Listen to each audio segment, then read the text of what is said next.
Gandeng ini adalah pertama kali saya mengikuti misuci di tempat ini, maka saya ingin memperkenalkan diri. Nama saya Romo Kusmaryanto dari Kongregasi SCY. Kongregasi SCY ini berkarya paling banyak di Sumatera bagian selatan. Di Sumatera Selatan, Jambi, Bengkulu, Riau, dan Lampung. Hanya saja saya bertugas di Yogyakarta. Sudah 21 tahun saya di Jogja, nggak pernah dipindah-pindah oleh pimpinan saya. Saya biasa dipanggil dengan nama Romo Gus. Hanya saja dalam kongregasi SCY itu ada 3 Romo Gus. Satu saya, namanya Kusmaryanto. Yang satunya lagi namanya Kusmartono, itu kebetulan adik saya. Dan satu lagi namanya Kusmaryadi, juga kebetulan adik saya. Jadi ada 3, kami berurutan. Saya diberi nama Permandian CB karena saya anak nomor 3 C, dan B-nya itu laki-laki nomor 2. Karena di keluarga saya nama Permandian diurutkan dari ABC sampai 8. Jadi saya ada 8 bersaudara. Jadi kalau ada 3 yang jadi Romo itu belum 50%. 50%. Saya bertugas di Jogja sebagai dosen di Seminari Tinggi Kentuman dan juga dosen di Fakultas Kedokteran Gajah Mada.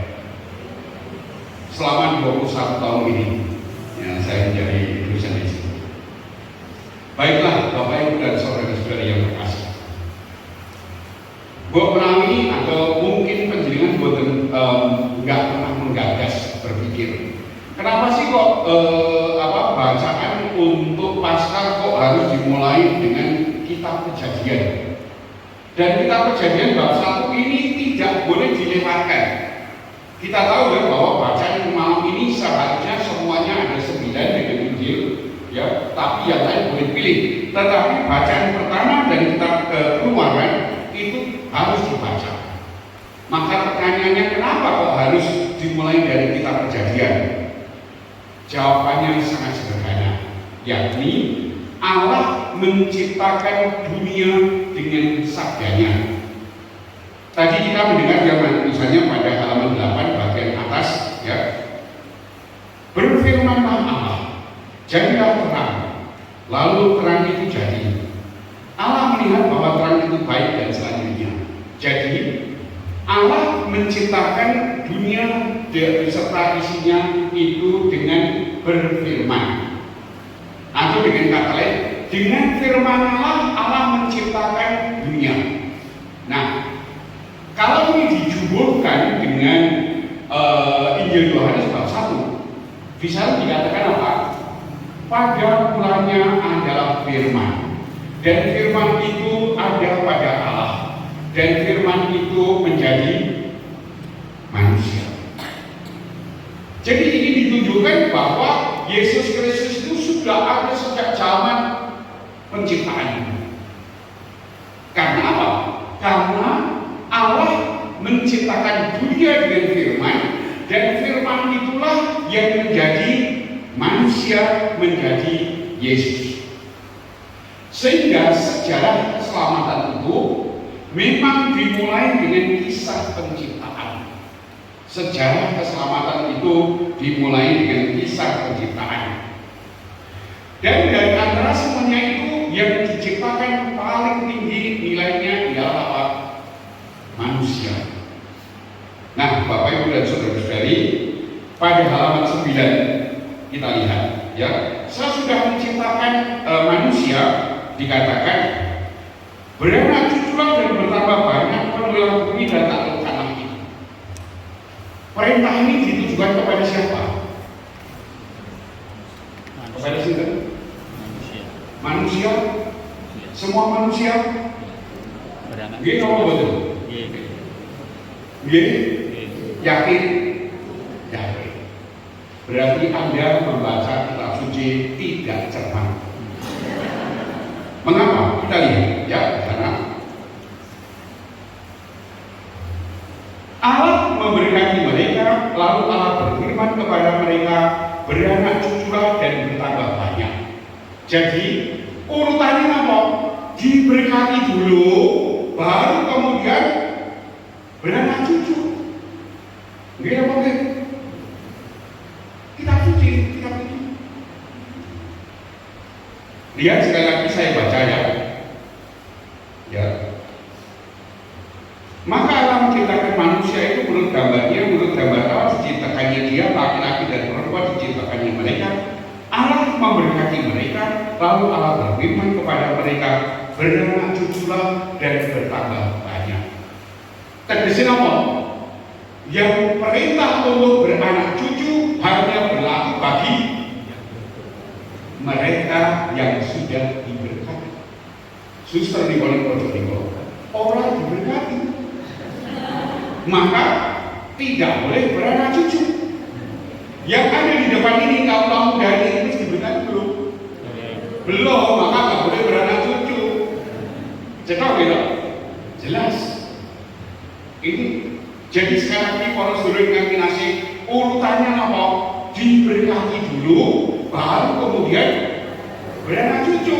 Jangan dibalik, jangan beranak cucu dulu baru kita diberkati. Itu tidak sesuai dengan kitab suci. Ya, itu tidak sesuai dengan kitab suci.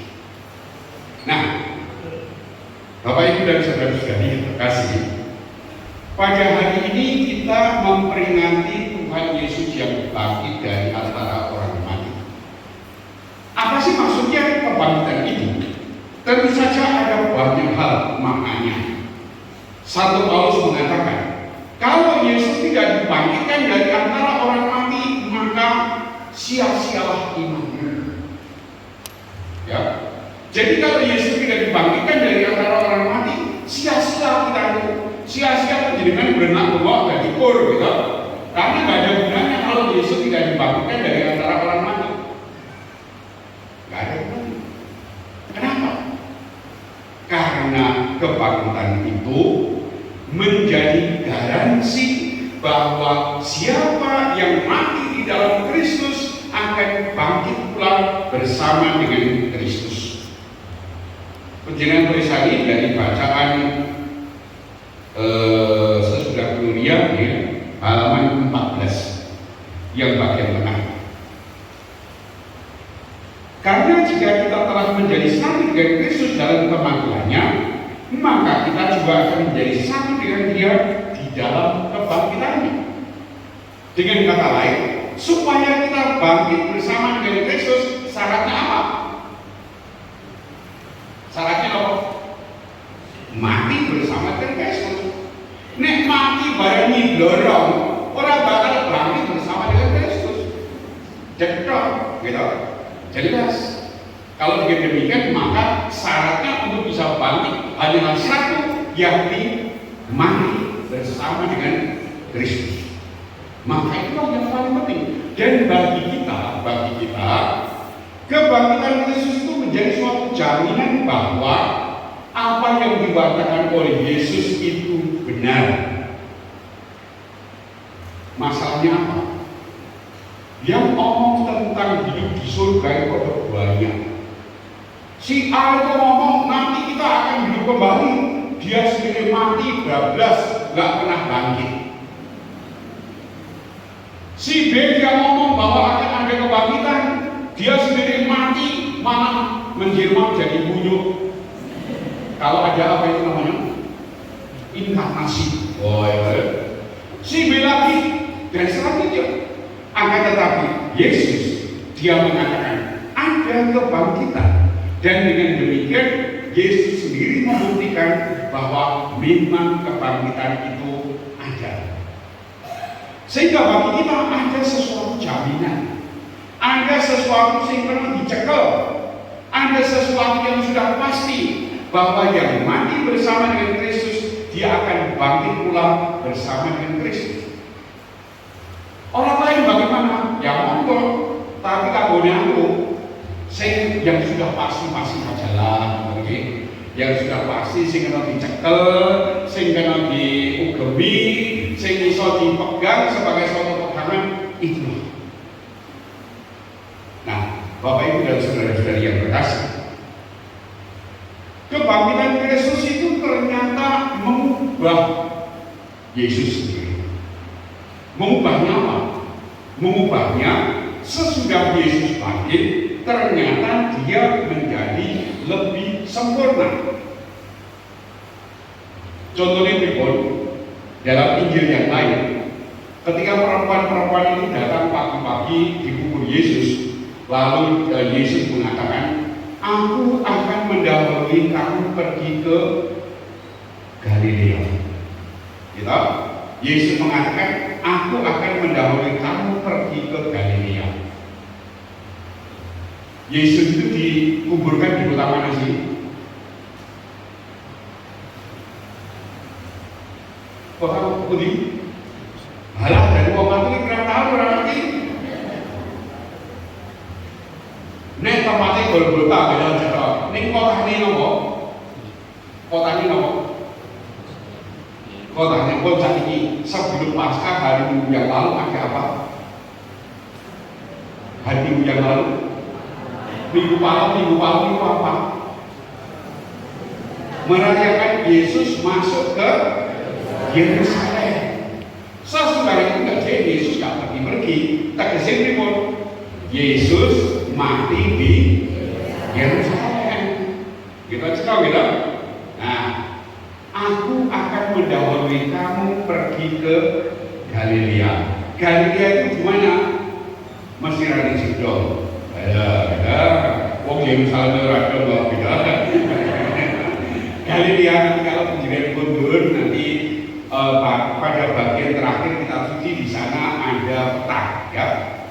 Peta Palestina zaman Yesus. Yerusalem itu ada di tengah bagian agak ke bawah, Galilea itu ada di atas. Di atas di sana ada di utara, di sana ada Danau Galilea, di sana ada Nazaret, di sana ada Kafarnaum dan sebagainya. Itulah Yesus berasal dari sebelah utara. Jaraknya bagaimana? Kurang lebih mungkin sekitar 200 sampai 300 km. Aku mendahului kamu ke Galilea. Dalam waktu yang singkat, Yesus pergi dari Yerusalem sampai ke Galilea. Hal itu tidak pernah terjadi sebelum Yesus bangkit dari antara orang mati. Contoh yang kedua, mengapa kebangkitan itu mengubah? Ketika Yesus itu disalib, lalu para murid itu mereka kan ketakutan. Lalu mereka mengadakan doa, lalu semua pintu dan jendela semuanya dikunci. Lalu tiba-tiba Gusti Yesus rawuh ngendika apa? Di podo tentram. Apakah Yesus pernah melakukan itu sebelum Yesus bangkit? Tidak pernah. Ya, jadi singkat kata, kebangkitan Yesus itu mengubah kodratnya, ya, mengubah menjadi sempurna. Dan dengan demikian juga bagi kita, kebangkitan badan kita itu akan mengubah badan kita menjadi lebih sempurna. Nah, paling cilok kemencet niku para sedulur, wong Jawa niku mesti kuali-kuali. Pun sakniki jenengan nek melewati kuburan mopo wedi.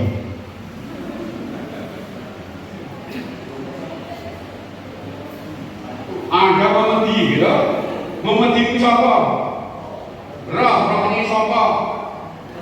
Ora, alam bel ora jahat. Jadi, bagi orang Jawa itu juga, orang bangkit itu malah begini, malah dari demit, malah dari keju, malah dari librorong dan sebagainya.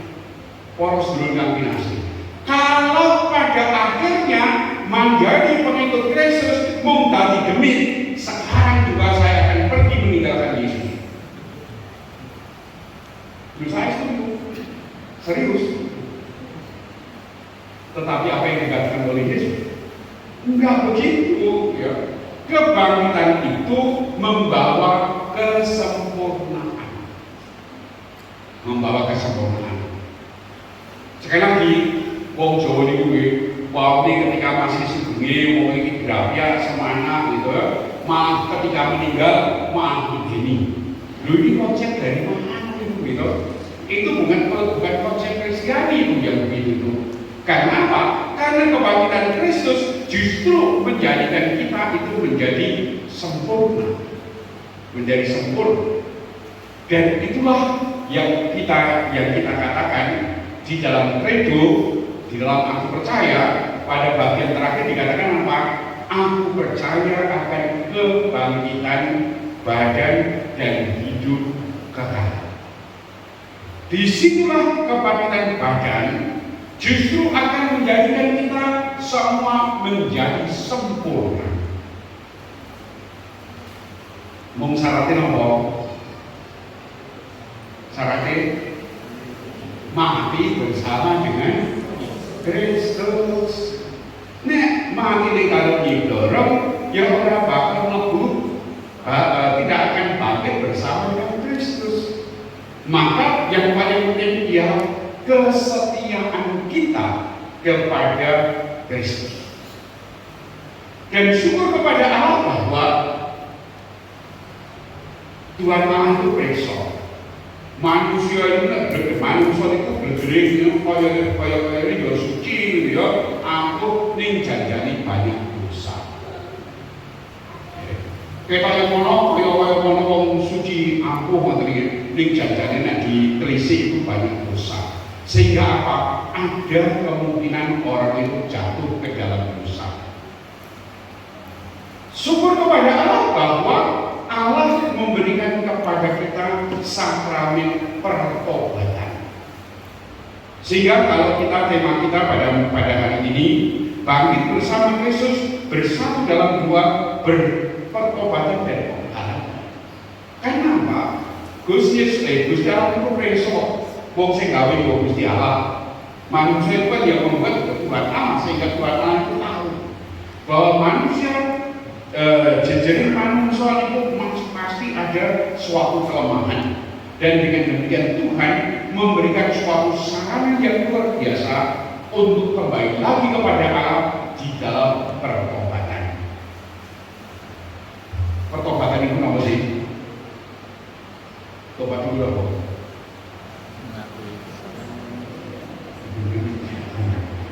Bagian terakhir dari doa tobat apa?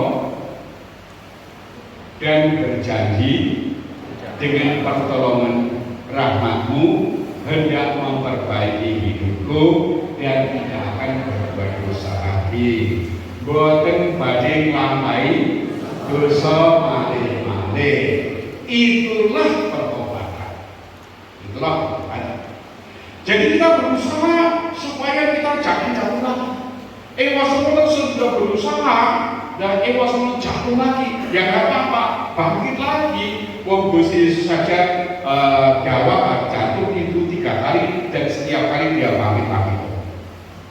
Dan dengan demikian pun saat ini, siapa yang punya Allah seperti Allah? Nah, oleh karenanya maka kita bersyukur dengan amat sangat besar pada malam hari ini. Karena apa? Karena Allah kita itu betul-betul menggenapi apa yang Dia katakan, bahwa Yesus akan mati dan kemudian bangkit dan akan membawa semua orang yang beriman kepadanya untuk mulia bersama dengan Dia. Sekali lagi, Tuhan tahu manusia itu banyak kelemahannya, dan Tuhan tahu bahwa hidup manusia tidak selamanya mudah. Dan oleh karenanya maka Allah memberikan kepada kita begitu banyak sakramen-sakramen yang akan memperkaya hidup kita. Dan dengan demikian pula kita sekali lagi mensyukuri atas segala anugerah Tuhan yang sangat luar biasa itu. Dan pada hari ini nanti kita akan memperbaharui janji permandian kita. Kita berharap bahwa kita akan setia sampai akhir dan akan bangkit pula bersama dengan Allah untuk hidup mulia di dalam kemuliaan